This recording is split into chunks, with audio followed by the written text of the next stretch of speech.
What is up? My name is my name. I am who I am.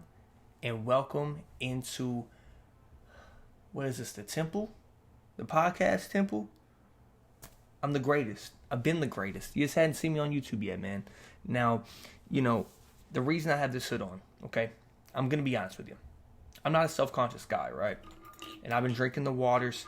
I've been a booze bag for like 2 months, man. I've been a walking bottle of whiskey. So my face is this big. My stomach is this big. And I look like I weigh 280 pounds on camera. So I have now covered my face up. I did record a podcast. Like, I'm that self-conscious about it. I look so bad. I did record a podcast already. Keep this. I'm telling you, can see the chin. I'm keeping this double chin locked and loaded, man. Tighten this up. Boy Scout knots. Yeah, so I look, like, you don't understand, I look horrendous, man. I look goddamn horrendous on camera. I'm 6'2", 213 pounds, alright? I have my Bucks hat on. 6'2", 213 pounds. Look at this. I'm developing A cups, fam. 6'2", 212, 210. I'm not even fat. Dude, I'm telling you, if I will stop drinking. I'm stopped drinking for a month. It's not because I'm on camera. I decided this like a month ago. I just didn't do it. I'm going to stop drinking for a month, and I pounded the fast food. I got laid off from my job like 7 months ago. Got a new job, making decent money, you know what I mean? So I was like, I'm about to eat good. I'm tired of eating rice, chicken, veg, which kept me skinny without working out because I have 2 ACLs. Torn. Yeah, everybody's like, yeah, everybody has 2 ACLs. Do you have an extra one? The fuck? No. So when you're sitting over there going, well, dude, you got a Nike hoodie on. You look kind of active. Go fucking work out. You got a Nerf hoop. No, it's not how it works. 2 torn ACLs? Your grandma can do more fucking workouts than I can with 2 torn ACLs. Another thing I have to develop is a rapport with this camera. All right? I'm not used to the camera, but here we are. YouTube debut for Shooting the Shit with Sands. I'm going to keep playing with this. You're right. Yes. Note it. 1, 2. Let's start counting them. Fuck it. I'm not letting my chin come out of this fucking thing. I look horrible. I'm a very, you know what I'm saying? I mean, dog, I'm an attractive man. You know what I'm saying? Oh my. Damn. My beautiful girl Nia, man. Shout out to her. She pulled a dime piece. I mean, good for her. I did all right myself. You know what I'm saying? Okay. Jesus Christ. Today, on episode 37 of Shooting the Shit with Sands, okay, we're going to get into the Conor McGregor Poirier fight. We're going to get into Tampa Bay versus Green Bay. And we're going to get into the battle of the young QBs down in Kansas City. Missouri, not Kansas. You fucking idiots. Watch it actually be in Kansas with them, and then I'm the idiot. That'd be funny. But yeah, fat shaming in the mirror, guys, has done wonders for me. It's done wonders. I'm just saying. Yeah, it's great to know what works for me. And if you're feeling, self-conscious, you're in the guts about, or you're in the little gutter, the gutter of, how you look after quarantine, being isolated, being quarantined up. You've been eating like shit. You haven't moved. I'm telling you, dude, you pound water, eat 2 healthy meals a day, or, dude, I calorie count. To me, when you diet, I'm not a nutritionist, but when you calorie count, and it's a sports pod. Why am I talking about this? Oh, we active. Oh, it's because we're getting active. Calorie count, or you watch fats and sugars. I don't eat a lot of sugar. Period. I know that kills people. I don't drink soda no more. I stick to my sugar-free energy drinks, and that's it, man. They're not good for you, but I drink enough water to clean my kidneys out. You know what I mean? So I'm saying, go on a walk, man. You go on a mile-long walk, and you gotta come back. Fuck. I mean, just gonna stay there. Go on a walk around the neighborhood. You get tired. I mean, can't sleep on the goddamn sidewalk. All right, you can't. So make your way back to the house. Pound the waters. Don't go for cravings. It's very hard. Once you get that salt-sweet craving out of your system, it's amazing. You actually start craving what you eat more of. Like, damn, I want some chicken. I want some rice. I want, vegetables and shit like that. But yeah, First meal of the day was or last night on the diet. I don't go on diets. You have to create habits. There's no such thing as a diet. You need to make your everyday diet better, right? Don't eat out of, like my friend Landon said, don't have a bag or a box. Just a fact. You don't need to do that all the time. So help yourself out with that, okay? Just do what you need to do. Just lose the weight, man. Usually when I stop drinking and I drink water, like you're supposed to, when I drink whiskey, I don't drink water at all. And luckily it's whiskey, not beer. I'd be fucking airhead. How long will this idiot talk about his health and his fat body? That's what everybody's, how long is he going to talk about it? Okay. Into the fighters. Who, to be honest, they were body shaming me. That made me feel bad about myself when I was watching McGregor and Dustin at the weigh-in. Okay? Well, weigh-in's actually like tomorrow. But Poirier versus McGregor. Before I get into that, sorry, this intro is taking forever. It's okay though.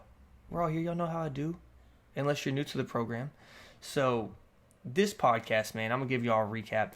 This podcast is like the casual fan podcast, man. I'm not gonna sit here, like I said, I'm not gonna fucking tell you how many yards he has juking to the left, going back right. Oh, thought she was gonna come in. Nene will make an appearance eventually on this podcast, and I may do it today. I may do the 5 animated movies, top 5. Women are very indecisive. She was like, I need a time period, the last 20 years. Too many, last 10, last 3. So this podcast, man, we're chilling. I'm not going to tell you the net yards this guy has every play from shotgun and all that. I'm giving y'all my takes. I know my shit, but I'm going to break it down pretty simple. And I gamble, so I'm breaking down my gambling picks. All right, that's it. That's really it. We're here. I'm an explicit podcast. I usually have an intro. I tell jokes and shit like that. But I'm just happy to be on YouTube now. We can finally extend the viewership, man. We're starting to kill it. 3. Now let's get into the fucking sports shit. Let's get into it, man. Fuck. Poirier versus McGregor. It's a fucking fight, mate. It's a fucking fight. So, Poirier and Conor coming in this thing, man. They already fought once 6-7 years ago. Dustin Poirier has turned into the best lightweight that you can be without being a real champion. He's been a top 3 contender forever. It seems like the last 4 years he's been at the top of the division. 3-4 years. Coming off an amazing performance against Dan Hooker. I'm talking about flat out amazing. He hasn't fought since then, I don't believe. No, I don't think he has. But yeah, and I know what you're thinking. This guy's a cash, man. He's a casual fan. I don't get the whole casual fan thing. I shit on him on Twitter, but I don't really mean it. Do we get it? Like, I know what you're thinking. This guy's only going to have 3 MMA breakdowns. It's going to be Conor McGregor, fucking John Jones, and yeah. Who the fuck wants to listen to me talk about Michael Chiesa and Neil Magny? Not my viewership, buddy. I'm going to my viewership. Now, if you click on it and you want some MMA expert, listen to me. You go to your search bar right now. Pause this after I tell you. Pause this. Go in your search bar. Right, it's up here. It's up here. After you subscribe down here and get my notifications down here, right? Or like this here.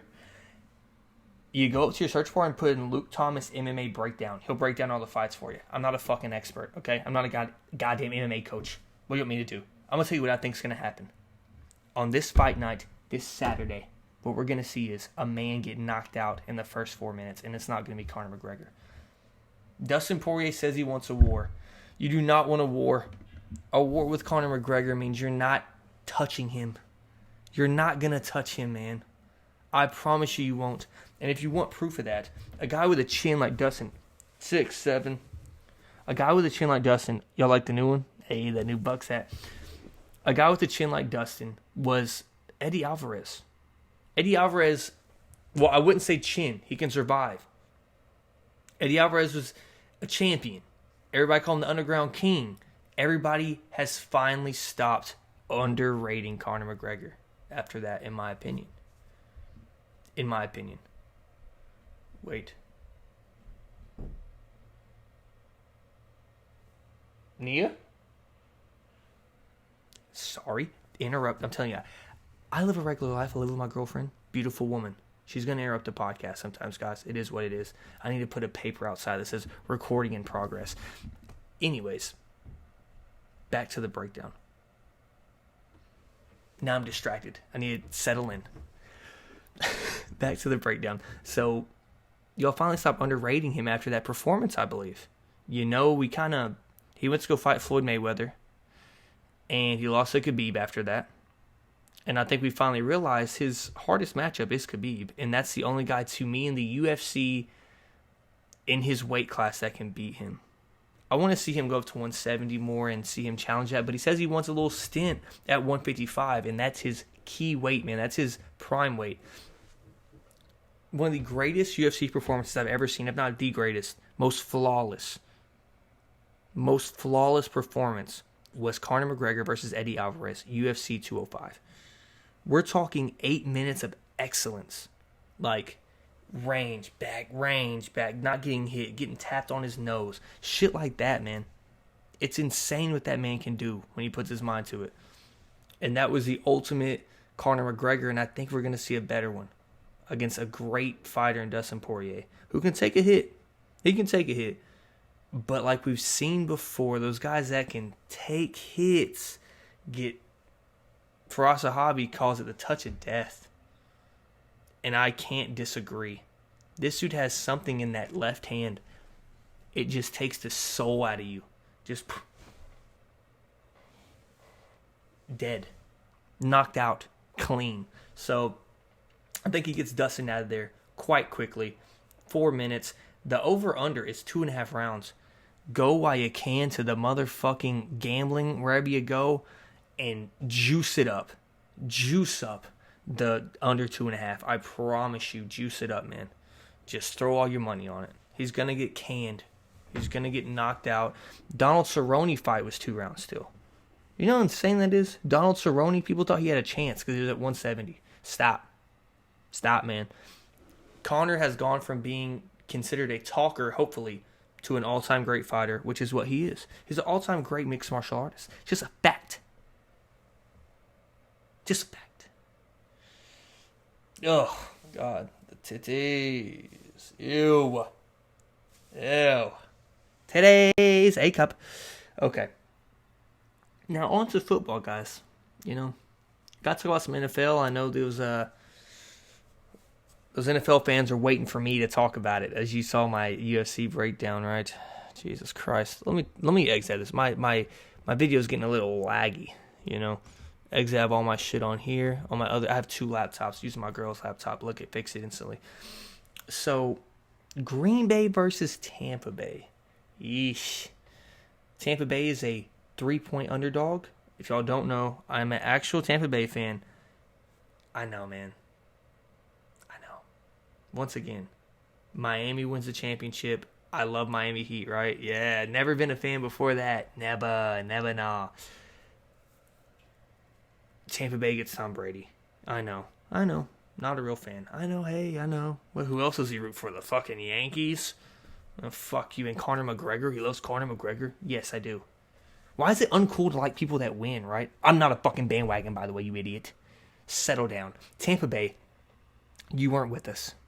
You weren't with us when it came to being up 17 with Jameis Winston, and he throws 2 pick sixes, being up by 21 to the Giants in Daniel Jones's debut, up like 27-3. They lead a comeback because Jameis throws 2 interceptions in the same quarter. Oh, the days of Jameis are gone. Yeah, you wouldn't want to live those. I promise you wouldn't. You wouldn't want to live those. Not those days. 30 interceptions in a season, guys. For real. Imagine watching every game and your quarterback ends up with 30 interceptions. Think about the mental... You're bitching about, like, Dak Prescott, who at the beginning of his career didn't throw down the field a lot, right?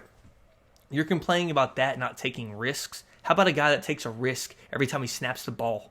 Every time he held the ball for more than 2 seconds, I said, "Oh shit," 12 times. "Oh shit! Oh shit! Oh shit! Oh shit! Oh shit! Oh shit! Oh shit! Oh shit! Oh shit! Oh shit! Oh shit!" And you do this every time it does. You don't understand. I did every. Oh shit!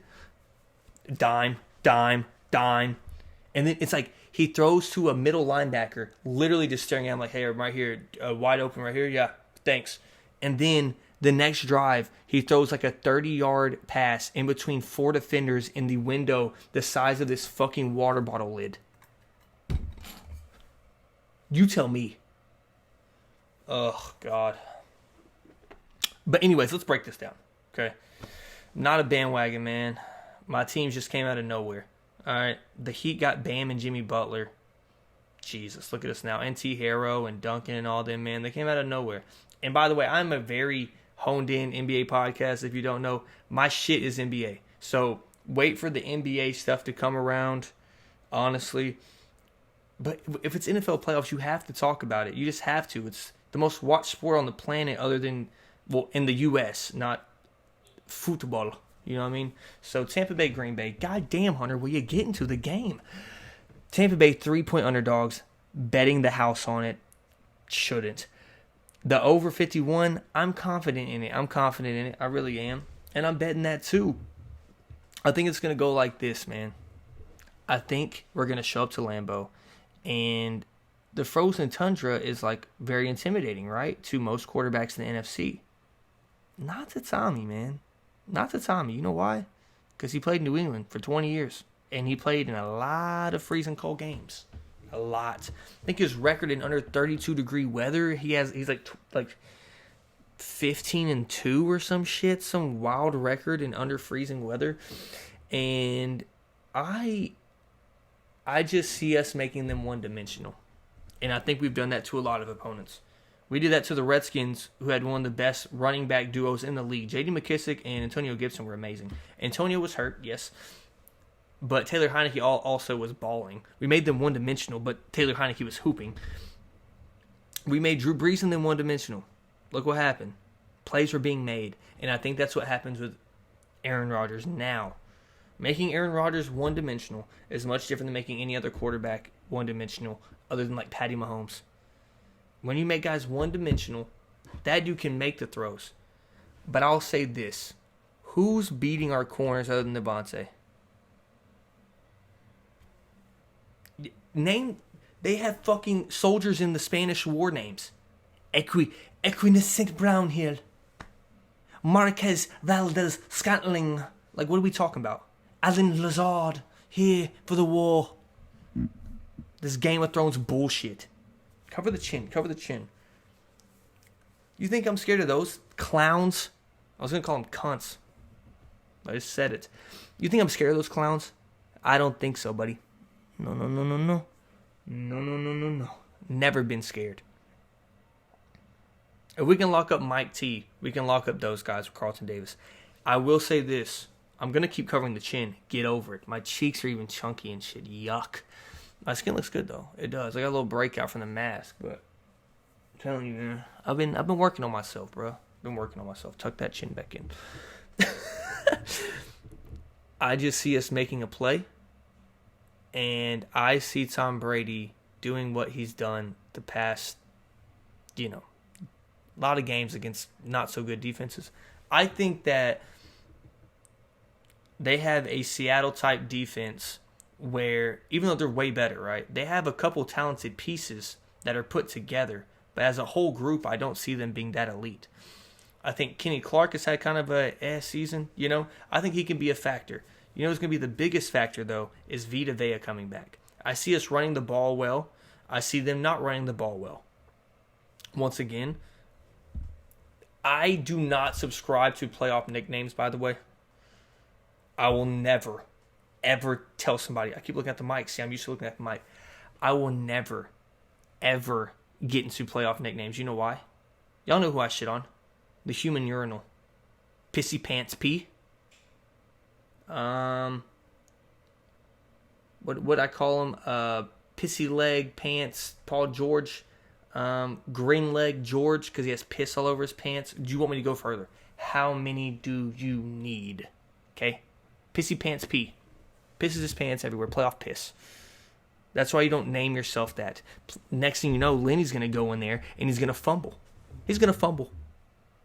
I want to guarantee a fumble, but I would never jinx my team like that. I want to guarantee a fumble. Ugh. Telling yourself you're playoff something when you play for the fucking Jaguars for your whole career, you're a sicko. You're a sicko. He's acting like he's ran for 190 yards every game. Bro, you had 3 yards of carry against the Saints, you moron.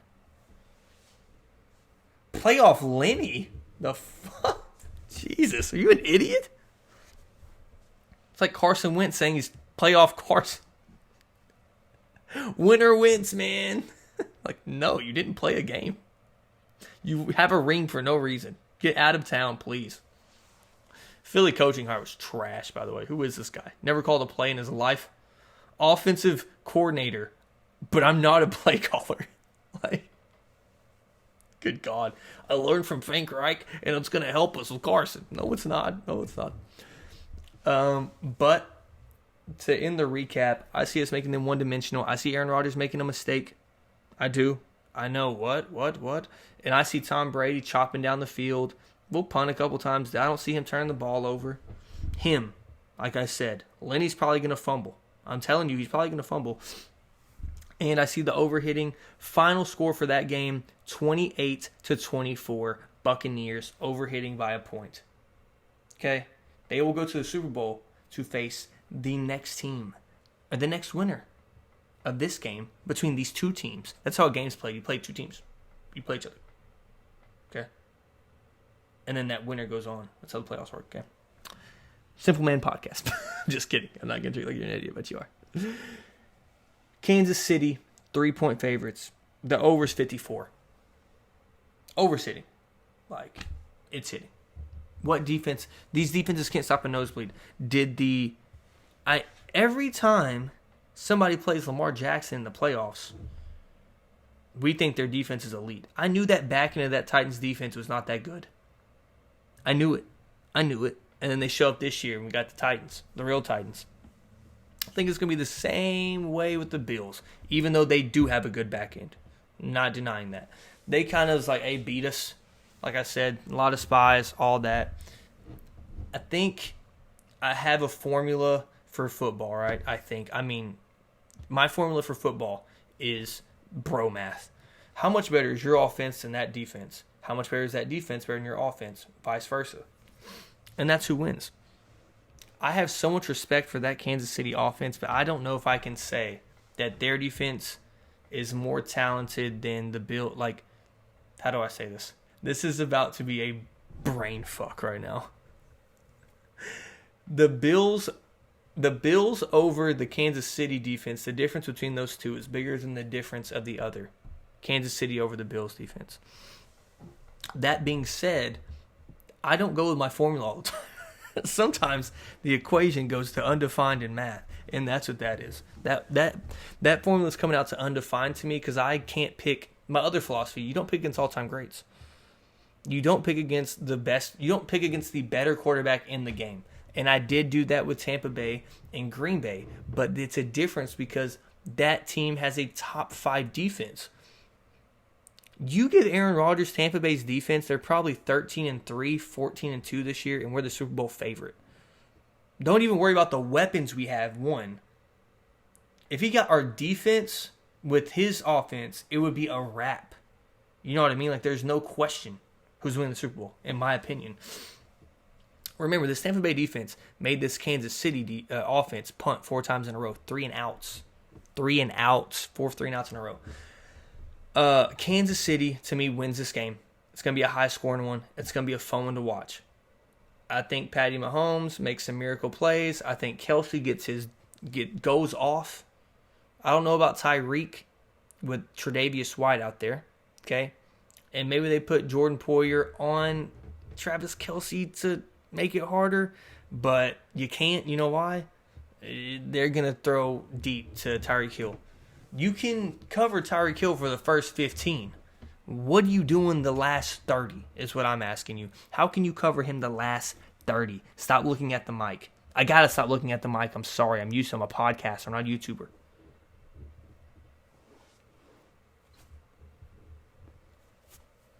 Christ.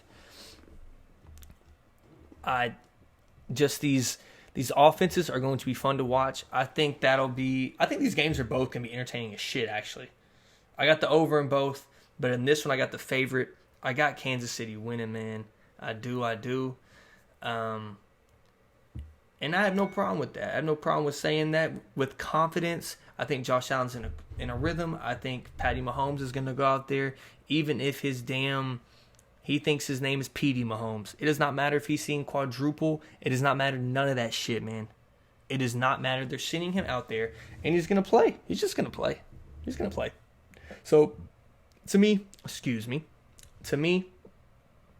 we're going to have a Tampa Bay, Kansas City Super Bowl, okay? And that's the final answer. I don't see either team in the last game to, like, break it down like I did the Tampa Bay game. I don't see any, like, there's not going to be a counterattack. It's like we're going to do the same shit and see who scores more. I know that's just like, whoa, Trent Dilfer, Magic Johnson analysis. Whoever scores more wins. No, it's just, I think whoever has the longer drives, and you have to combo that with an explosive play here and there, but I just think whoever has the longer drives is going to win. I just do. And I'm taking the over 54. I got Kansas City winning. Cover the mouth. What do I want? I don't have a final score written down. I will go with 31-27. That's not the over, though. No, that is the over. Can I do math? I can. Okay, 31-27. And where's it at? Where's the ball at? That's the podcast, guys. Where's the ball? Hold on, guys. I'm getting the ball. I don't care. I'm not editing this out either. Hold on. Oh, my God. I can't find it. I can't find the ball. Well, I wanted to do a thing. At the end of every podcast, I shoot this shot backwards, and I don't know the fuck. Oh, wait. The ball's over here. Look at that. See? Hey, greatest podcast in the world. Hey. Shooting the Shit with Sands, episode 37. Thanks for viewing. I'm out.